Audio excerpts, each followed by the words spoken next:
Sejumlah tersangka korupsi langsung ditahan Kejaksaan Agung pada malam hari.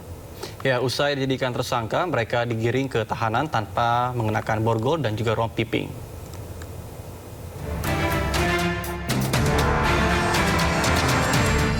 Mantan Jampitsus Kejagung Febri Adriansyah tidak mengenakan borgol dan rompi merah muda saat hendak diangkut dengan mobil tahanan ke rutan KPK. Alasannya, proses penahanan dilakukan terburu-buru dan sudah larut malam. Hal ini menuai tanggapan dari anggota Komisi 3 DPR Abdullah. Ia menilai hal ini memunculkan persepsi ketidakadilan dan melukai rasa keadilan. Sementara itu, biasanya para tahanan Kejagung langsung mengenakan rompi pink usai resmi berstatus tersangka. Oktober 2024, Kejagung menetapkan mantan Menteri Perdagangan Thomas Lembong sebagai tersangka kasus korupsi impor gula.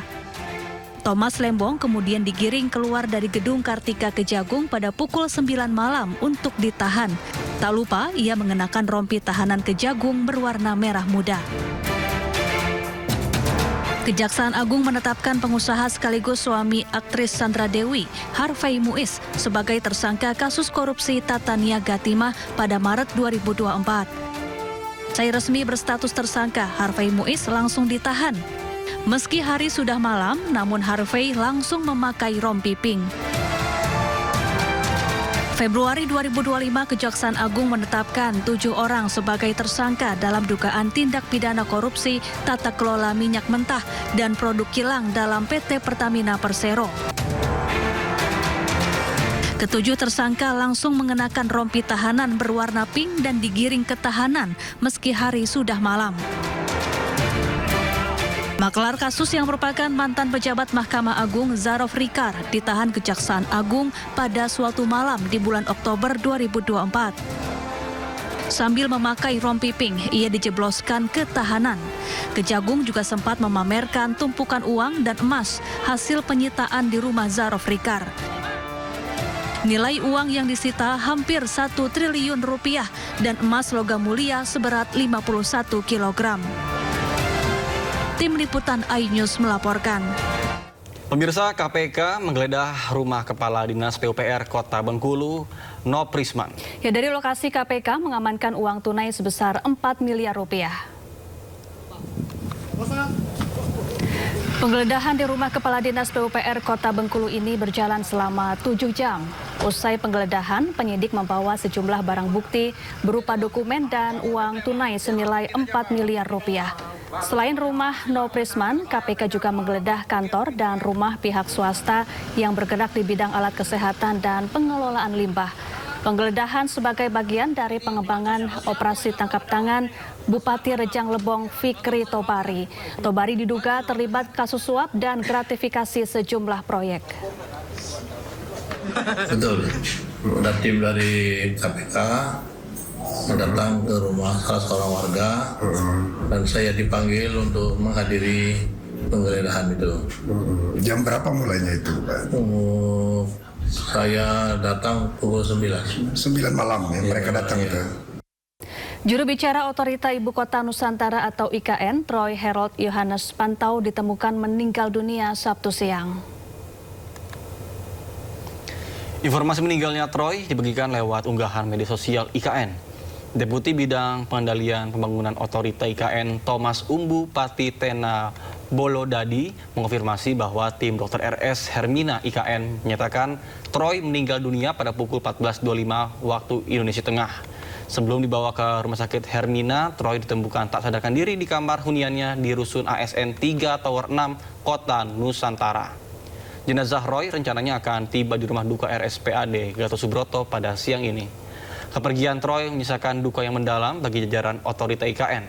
Troy dikenang sebagai salah satu figur yang mengawal babak baru pemindahan ibu kota negara. Troy pun dengan setia terus mengawasi pembangunan IKN. Anda kembali di Sindo Today, pemirsa. Speedboat yang ditumpangi 11 warga negara asing dan 2 awak kapal yang hilang kontak sejak Jumat kemarin telah ditemukan. 12 penumpang berhasil diselamatkan dan dievakuasi di Tojo Una-Una. Namun 1 nahkoda kapal masih dalam pencarian. Ya Allah, Allahu Akbar.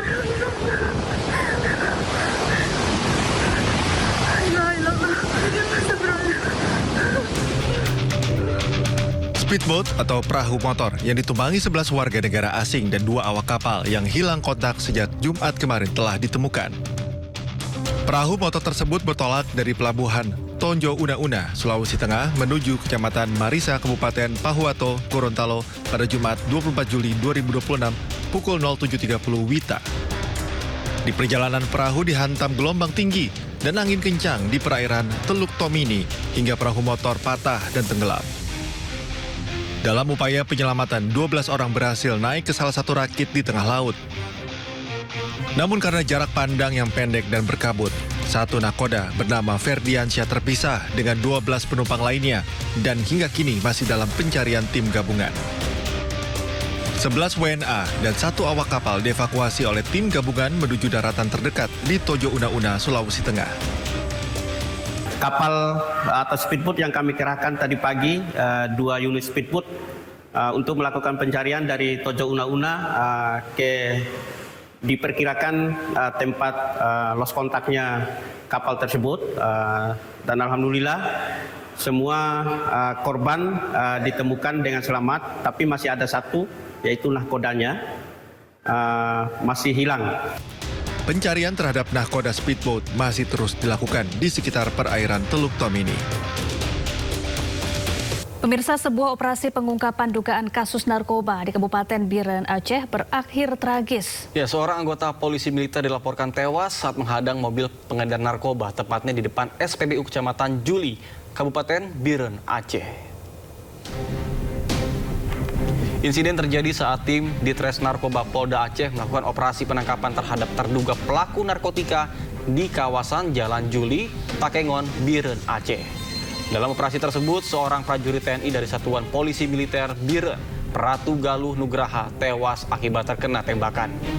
Peristiwa bermula ketika Direktorat Reserse Narkoba Polda Aceh melakukan pengepungan terhadap 4 terduga pelaku pemilikan narkoba di kawasan SPBU Juli.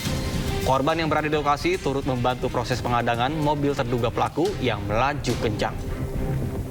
Namun di tengah situasi yang berlangsung terjadi dugaan salah tembak sehingga mengenai Pratu Galuh hingga menyebabkan korban meninggal dunia.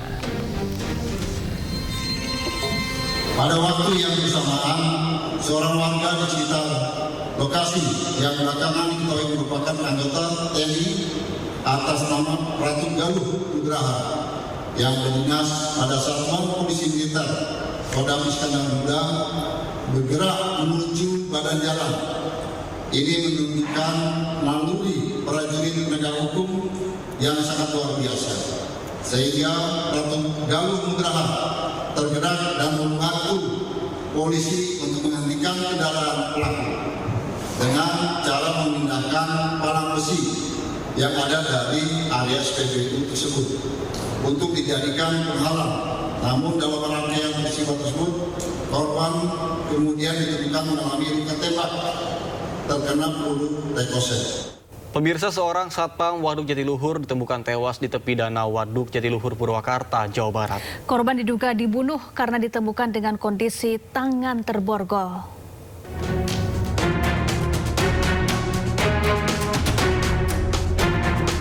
Seorang satpam objek vital Waduk Jatiluhur ditemukan tewas di tepi danau Waduk Jatiluhur, Purwakarta, Jawa Barat dengan tangan terborgol. Evakuasi dilakukan warga bersama petugas pengamanan Waduk Jatiluhur. Jasad korban ditemukan siang hari usai rekan korban sesama satpam kehilangan korban sejak malam saat bertugas. Diduga korban tewas dibunuh karena tangan korban diborgol dan dibuang ke dalam waduk.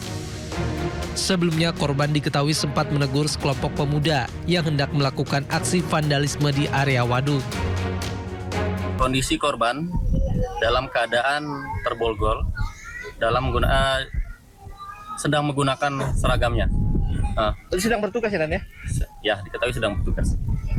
Pak, informasinya katanya melarang anak muda mencoret-coret itu. Untuk informasi tersebut kami masih dalami. Beberapa saksi sudah kami periksa. Untuk motif ataupun pelaku atau ini kami masih melakukan penyelidikan lebih lanjut. Polisi masih mengumpulkan sejumlah bukti serta meminta keterangan sejumlah saksi. Untuk kepentingan penyelidikan, jasad korban dibawa ke Rumah Sakit Sartika Asih Bandung untuk diotopsi. Pemirsa, musim kemarau panjang mulai berdampak. Warga Bogor ikhtiar dengan menggelar sholat istisqo, sementara di Sukoharjo dan Banyumas, Jawa Tengah, warga mengandalkan bantuan pengiriman air bersih dari BPBD karena kesulitan mendapatkan air.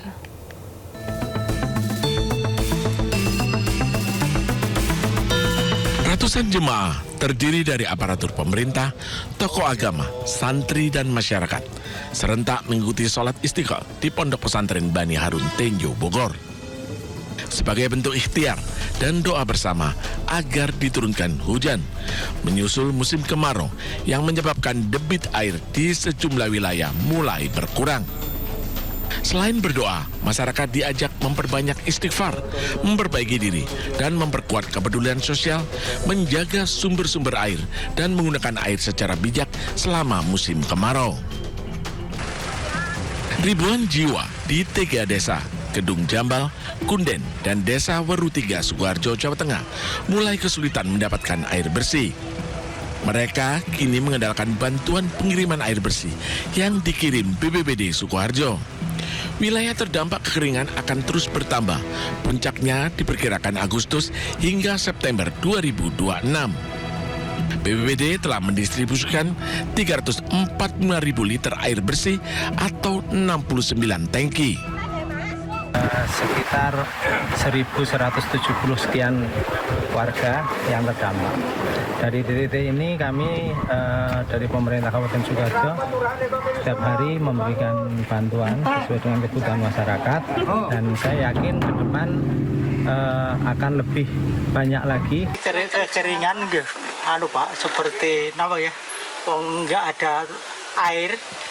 Kalau ngasuh itu di sana. Di puluhan desa. Jaraknya berapa, Pak? Jaraknya dari sini. Jaraknya sekilo nggak? Bantuan air bersih dari BPBD Purbalingga, Jawa Tengah ini langsung diserbu warga Kejobong dengan membawa ember kosong. Sudah 2 bulan warga mengalami krisis air bersih sejak hujan tidak lagi turun. Dropping air bersih satu-satunya harapan warga untuk mendapatkan air. 6 kecamatan, Pengadegan, Karanganyar, Kejobong, Karangrejo, Kemangkon, dan Rembang terdampak kekeringan. Warga berharap hujan segera turun agar bisa menampung air hujan untuk kebutuhan sehari-hari tanpa mengandalkan bantuan pengiriman air. Tim Liputan iNews melaporkan.